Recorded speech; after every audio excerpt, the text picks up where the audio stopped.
que vous faites partie des gens qui ont constaté une chute de cheveux moyenne, importante, voire très importante, en même temps qu'ils ont commencé leur diète cétogène, et donc vous êtes très certainement dit la diète cétogène fait tomber les cheveux. Ce n'est pas la bonne analyse. Si vous constatez en diète cétogène une importante perte de cheveux, c'est un symptôme qui ne trompe pas de dérèglement préalable de la thyroïde. Ça veut dire que vous avez très probablement un petit dérèglement de la thyroïde, plutôt vers l'hypothyroïdie, et ce, même si vous avez eu des retours d'analyse sanguine corrects. On peut avoir un dérèglement de la thyroïde et que ça ne se voit pas au niveau de l'analyse sanguine. Si ce sujet vous intéresse, je vous conseille vraiment d'aller voir ma vidéo complète sur la thyroïde. Si vous êtes dans ce cas-là, mais que vous souhaitez quand même poursuivre une diète cétogène, sachez que c'est tout à fait possible, mais en faisant bien attention à certaines choses. Il y a 3 points hyper importants et quelques points complémentaires. Le premier, c'est que vous devez absolument faire une phase d'adaptation avec des matières grasses très élevées, ne pas faire de jeûne intermittent ni de diète hypocalorique, de cétogène hypocalorique, tant que vous n'avez pas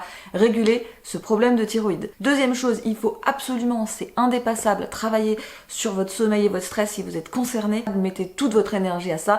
Et troisièmement, vous devez absolument réguler vos taux et notamment réguler votre glycémie. Récupérer une glycémie basse et stable et vous devez faire monter votre cétonémie. Pour vous, c'est hyper important. Quelques petits conseils complémentaires au niveau de la chute de cheveux en elle-même pour essayer de tamponner le phénomène. Ce qu'on va retrouver le plus souvent comme conseil de complément alimentaire, ça va être la biotine. Moi, c'est comme ça que je l'ai découvert. J'utilise la biotine de chez Nutrienco. Je vous mets le lien en barre de description et vous pouvez également utiliser mon code promo. Autre chose que je vous conseille de faire, c'est de consommer des aliments qui soient très denses sur le plan nutritionnel.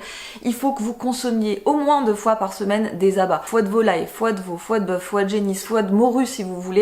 Consommer des produits de la mer, des produits qui sont riches en minéraux et en iode, consommer des algues, consommer des choses qui contiennent de l'iode et du sélénium. Vraiment pour vous, il faut que vous ayez une alimentation dense et il n'y a pas de secret, faut manger des abats, faut manger les parties grasses de la viande.